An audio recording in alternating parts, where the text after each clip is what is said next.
सावन के महीने में प्रदोष का जो दिन आए, कई कई माताएं तो ऐसी भी होती हैं भाई, पत्र लिखती हैं, कहे गुरुजी हमारे घर में अभी इनकी तबीयत ठीक हुई, फिर ससुर की तबीयत खराब हो गई, देवर का हो गया, देवरानी का हो गया, सास की हो गई, मेरी हो गई, बच्चे बीमार पड़ रहे हैं, कहीं कोई बीमार पड़ रहा है, कोई बीमार पड़ रहा है, एक ना एक घर में बीमार पड़ते ही रह रहे हैं, कोई ठीक रह ही नहीं पा रहा। गुरुदेव हमारे घर में कोई दोष हो गया क्या, या हमारे पूजन के कक्ष में कोई तकलीफ हो गई, या हमारे घर में पितृदोष हो गया, वास्तु दोष हो गया, काल सर्प दोष हो गया, एक बीमार पड़ता एक ठीक होता, फिर बीमार पड़ता फिर ठीक होता, फिर बीमार पड़ता फिर ठीक होता।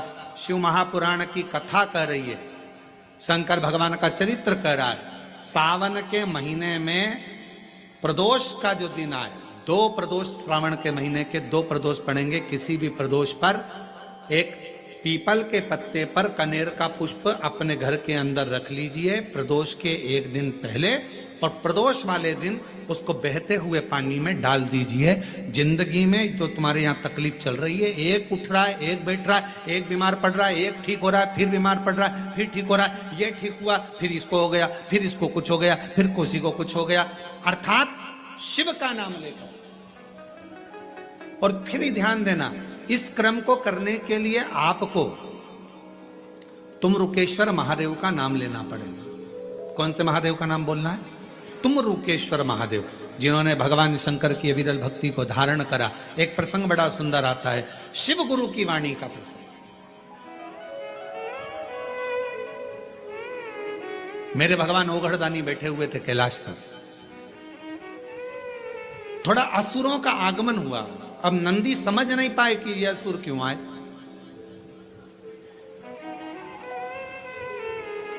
कोई व्यक्ति 2-4 बार यदि तुम्हारे दरवाजे पर आ जाता है, कोई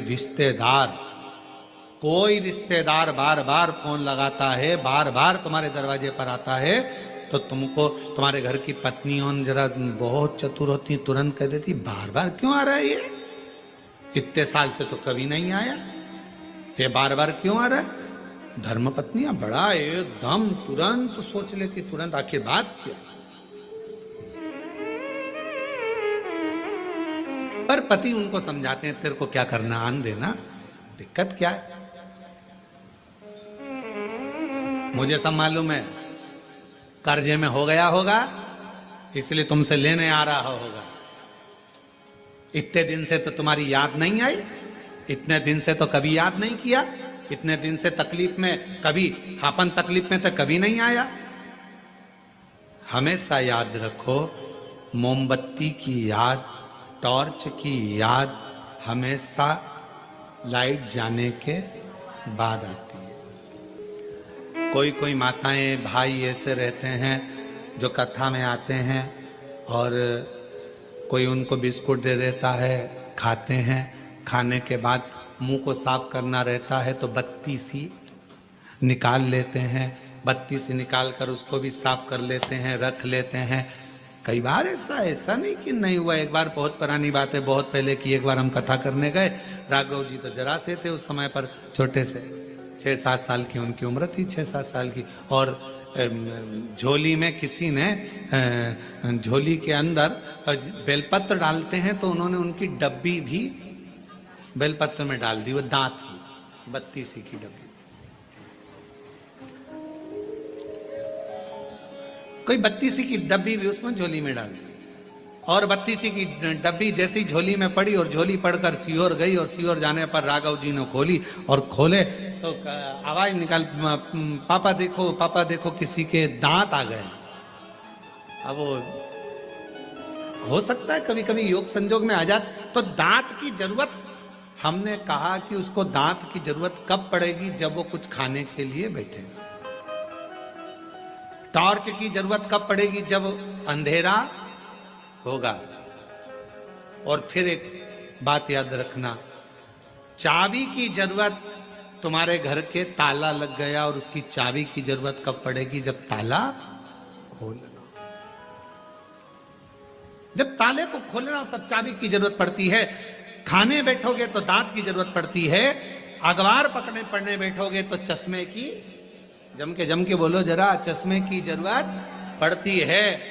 उसी तरह अंधेरा होने पर टॉर्च की जरूरत पड़ती है। अगर कोई तुम्हें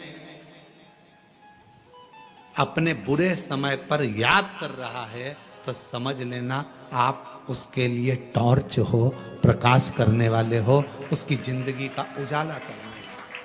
आप ये ना सोचो कि हमारी जरूरत, क्यों ताला खोल रहे हो, क्यों दरवाजा खोल रहे हो, क्या करना अपने को, होने दो, क्या परेशान होने दो उसको। ना ना ना ना, उसको जरूरत पड़ी है, वो अपना है, अपना है। और फिर निवेदन है, मत बुरे कर्म कर बंदे वरना पछताएगा, भगवान की आंखों से तू बच नहीं पाएगा, तू बच नहीं पाएगा।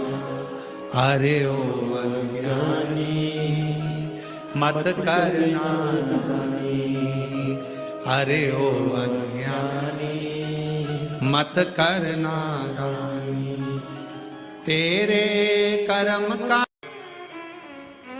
शिव महापुराण की कथा कहती है, अगर मौका मिले और शंकर की भक्ति का मौका मिल जाए, हम कथा में पहले भी कहे, अगर आप शंकर जी के मंदिर में जा रहे हो, शिव की आराधना कर रहे हो, शंकर के मंदिर में जाकर पशुपति व्रत कर रहे हो, जल चढ़ा रहे हो, आराधना कर रहे हो, शंकर के मंदिर में अगर कोई गलती भी कर रहा है तो शिव के सामने कभी उसकी गलती को मत बताओ, कभी ही मत बताओ, अरे तूने गलती कर दी, ना ना ना, कभी नहीं। 23 जुलाई को जब आप ऑनलाइन पूजन करोगे ना सब लोग, तो 23 जुलाई को जब आप शाम को 7 बजे पार्थिव शिवलिंग का निर्माण कर पूजन करोगे ना, तो उसमें यह मत सोचना कि महाराज जी ने गेहूं चढ़ाने का बोला था, जल्दी में मैं तो भूल गई, अभी ये चढ़ाना रह गया, अभी वो चढ़ाना रह गया, ऐसा हो गया वैसा हो गया। ना ना ना ना, थोड़ा आगे पीछे हो जाए, थोड़े बहुत कभी कभी लाइट चली जाती है, ऑनलाइन के समय पर पानी गिरता है, लाइट चली जाती है, तो मोबाइल पर हमारा जो यूट्यूब चैनल है पंडित प्रदीप मिश्रा विटले सेवा समिति का चैनल, उसको सर्च कर रखना। लाइट चली जाए, आस्था चैनल पर अगर नहीं आए, लाइट चली गई, तो मोबाइल पर उसको चालू कर लेना और पूजन करना। कोई आगे पीछे हो जाए, कोई बोलने में भी ऊपर नीचे हो जाए, चलेगा चलेगा।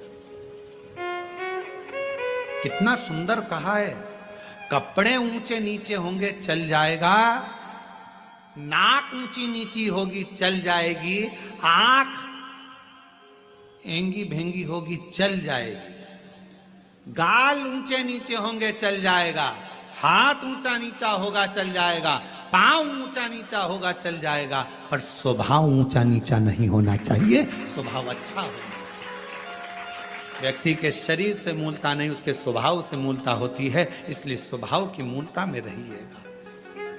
जब 23 जुलाई को आप लोग अभिषेक करें, पूजन करें, कुछ ऊंचा नीचा हो, ये चढ़ना था ये चढ़ गया, ऐसा हो गया वो हो गया, पहले ये चढ़ाना था वैसा चढ़ा, ना ना ना ना ना ना, किसी भी तरह की अभिषेक में, पूजन में, भगवान की आराधना में कोई गलती मत देखो। भगवान की आराधना में तो बैठकर भगवान की भक्ति करो। मिलेंगे गलती देखने वाले बहुत मिलेंगे, पूजन के टाइम पे, अभिषेक के टाइम पे कई लोग गलतियां छांट नहीं बैठेंगे, और आपका काम है, आपको गलती नहीं, शिव को ढूंढना है, शंकर को चाहना है। बड़ी मुश्किल से साल में एक बार मेरा कुबेरेश्वर बाबा तुम्हारे घर में प्रवेश करता है, उसका वेलकम करिए, उसका स्वागत करिए, स्वागत करिए।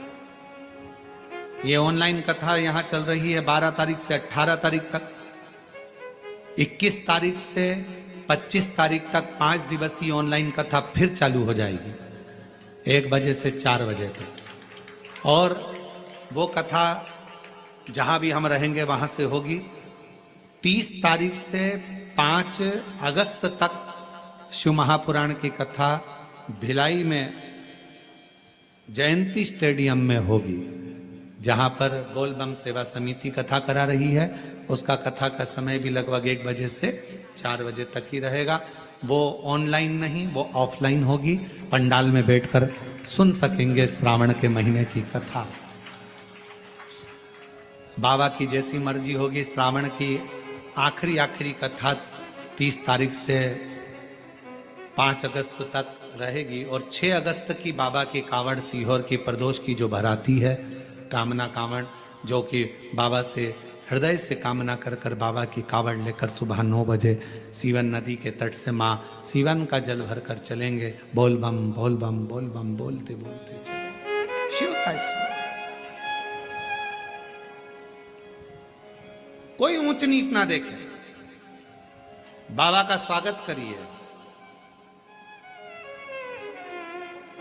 वो एक लाइन स्मरण में आती है ना, पलके ही पलके। यारों, भगवान शंकर आज सारंग ऋषि के सम्मुख में प्रकट हो गए।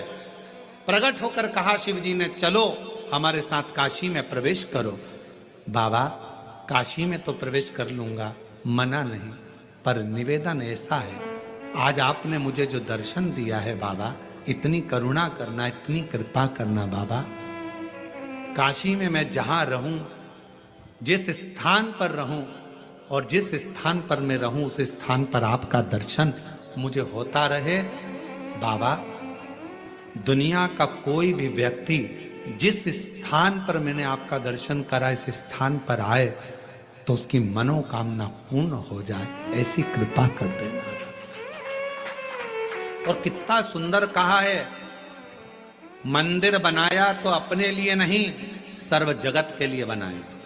सारंग ऋषि ने अगर मांगा भगवान शिव से, सर्व जगत के हित के लिए मांगा, सर्व जगत हित। और आज भी नियम है, काशी में अगर कोई कावड़ चढ़ाने के लिए जाता है, काशी में कोई दर्शन करने विश्वनाथ जी के जाता है, तो सारनाथ महाराज के दर्शन, सारनाथ महादेव के दर्शन जरूर करता है। एक दिन सारनाथ, सारंग ऋषि बूढ़े से हो गए, अवस्था ढल गई, अवस्था ढल गई। कौन आए सेवा करने? तो भगवान एक दिन सारंगनाथ को, सारंग ऋषि को प्यास लगी, गंगा का जल लेने के लिए ना जा सके, शिवजी को याद करा। शंकर भगवान ने वहीं पर कुंड को प्रकट कर दिया, वही कुंड। और सारंग ऋषि के सम्मुख में कुंड को प्रकट करा। देव अधिदेव महादेव ने कहा सारंग ऋषि से, सारंग जी तुम्हारे सम्मुख में यह कुंड प्रकट है, मैं देव अधिदेव महादेव यहां लिंग रूप में प्रकट रहूंगा, इस शिवलिंग का नाम तुम्हारे नाम से जोड़ा जाएगा, इसको लोग सारनाथ कहा करें, सारंगनाथ। कभी मौका लगे विश्वनाथ की धरा पर काशी में यदि आप जाएं, तो एक बार सारंगनाथ जी का दर्शन जरूर करें। क्यों? क्योंकि वो एक ऐसा दिव्य दर्शन है, सारनाथ भगवान का एक ऐसा दिव्य दर्शन है, उस कुंड का ऐसा दिव्य दर्शन है, जहां पहुंचकर हम जो कामना लेकर, अगर कितना भी जीवन में ऋण पड़ा हो, कितना भी कर्जा पड़ा हो, कितना भी दुख पड़ा हो, कितनी भी तकलीफ पड़ी हो, अगर काशी में सारनाथ भगवान का दर्शन यदि कर लेते हैं, तो हमारी जिंदगी के सारे दुख धीरे धीरे धीरे धीरे, हमारा कर्जा धीरे धीरे चूक जाता है, समाप्त हो जाता है। सारनाथ भगवान का इतना महत्व लिंग पुराण में भी है, शिव महापुराण में भी है, नर्मदा पुराण में भी है। सारनाथ भगवान का वर्णन स्कंद पुराण के काशी खंड में भी है, चारों पुराणों में इसका वर्णन मिलता है। और यदि संसार का कोई व्यक्ति अगर मान लो काशी में जाकर सारनाथ भगवान का दर्शन ना कर पावे, और उसकी जिंदगी में बहुत कर्जा है, इतना भी धन नहीं है कि काशी जाकर सारनाथ भगवान का दर्शन करे, तो शिव महापुराण की कथा कहती है, अगर बन सके तो 5 बेलपत्र, 5 दुर्वा, 5 कनेर का पुष्प, 5 काली तिल हाथ में रखकर सारनाथ भगवान का स्मरण कर कर भगवान शंकर के मंदिर में शिवलिंग पर समर्पित करें। और शिवलिंग पर समर्पित कर कर सारनाथ भगवान का स्मरण कर कर लोटा भरकर जल शिव को समर्पित करें। उसी का थोड़ा सा जल झेल कर लेकर आकर अपने घर व्यापार के ऊपर छिड़कना प्रारंभ करे। धीरे धीरे 3 महीना भी नहीं लगेगा, व्यापार वृद्धि करेगा, कर्जा चूकना प्रारंभ हो जाएगा।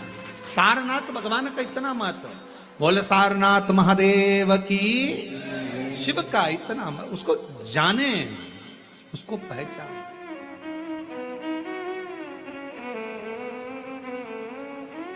असुरों को भगा दिया, नंदी वापिस आए, शिव जी को बहुत क्रोध आया, बहुत क्रोध। मंदिर के अंदर कोई पशुपतिनाथ का व्रत कर रहा है, मंदिर के अंदर कोई 16 सोमवार कर रहा है, संकट सोमवार कर रहा है, सोमवार का व्रत कर रहा है, और वहाँ का सेवादार, वहाँ का ट्रस्टी, वहाँ का पुजारी, वहाँ पर सेवा करने वाला व्यक्ति या कोई मंदिर को संभालने वाला व्यक्ति सब पर चिड़ चिड़ चिड़ चिड़ क्रोध अपशब्द और सबको भगाने का काम करे, समझ लेना कि उसकी विनाश का टाइम आ गया, उसकी विनाश का समय। कैलाश पर तो नंदी असुरों को भगाए थे, केवल असुर, और नंदी को लगा कि ये असुर है, इनको भगा दूं, ये पूरे मेरे कैलाश पर उत्पात मचाएंगे। शिव को पसंद नहीं आया। भगवान शंकर का कार्य है सबको जोड़ना, शिव जी का काम तोड़ने का नहीं, जोड़ने का है। शंकर भगवान डमरू का नाद क्यों करे? क्योंकि सबको जोड़ने का क्रम उत्पन्न किया है, सबको जोड़ना ये शिव का काम है।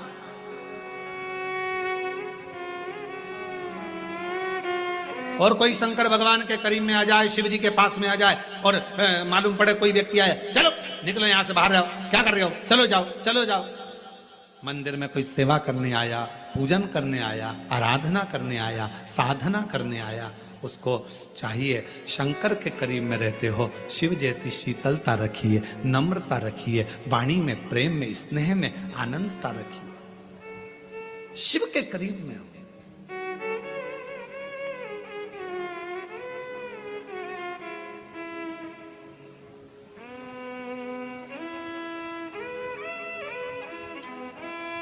वो तो कोरबा के प्रशासन को, कोरबा के कलेक्टर महोदय को, यहाँ के SP, SSP, IG, DIG, commissioner, तहसीलदार पर कनेर। तो 23 जुलाई को जब आप शाम को 7 बजे पार्थिव शिवलिंग का निर्माण कर पूजन करोगे ना, तो उसमें ये बेलपत्र 5 लगेगा, व्यापार वृद्धि करेगा, कर्जा चूकना प्रारंभ हो जाए। सारनाथ भगवान का पवित्र चरित्र शिव महापुराण की कथा में वर्णित किया। केवल भगवान शंकर की आराधना ये नहीं कि संसार का मनुष्य ही करता, एक शिव और एक गुरु, दो वाणी पर अगर भरोसा निश्चित है तो ये मानकर चलो कि भगवान शंकर आपके जीवन में कभी तकलीफ आने ही नहीं देगा। एक शिव की वाणी, एक गुरु की वाणी। पर कभी कभी ऐसा योग बन जाता है, एक बार नंदी के सम्मुख में कैलाश धाम पर भगवान शंकर विराजमान थे, नेत्र बनते, साधना में डूबे हुए थे।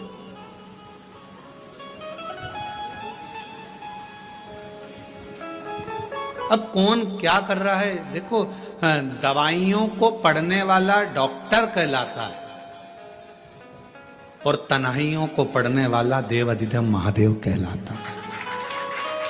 जो दवाइयां पढ़ ले वो डॉक्टर है, दवाई पढ़ लेगा डॉक्टर, दवाइयां अपने हिसाब से दे देगा डॉक्टर, पर तुम्हारी भीतर की जो तन्हाई है, तुम्हारे भीतर का जो दर्द है, तुम्हारे भीतर की जो तकलीफें हैं, दुख है, कष्ट है, किससे कहो?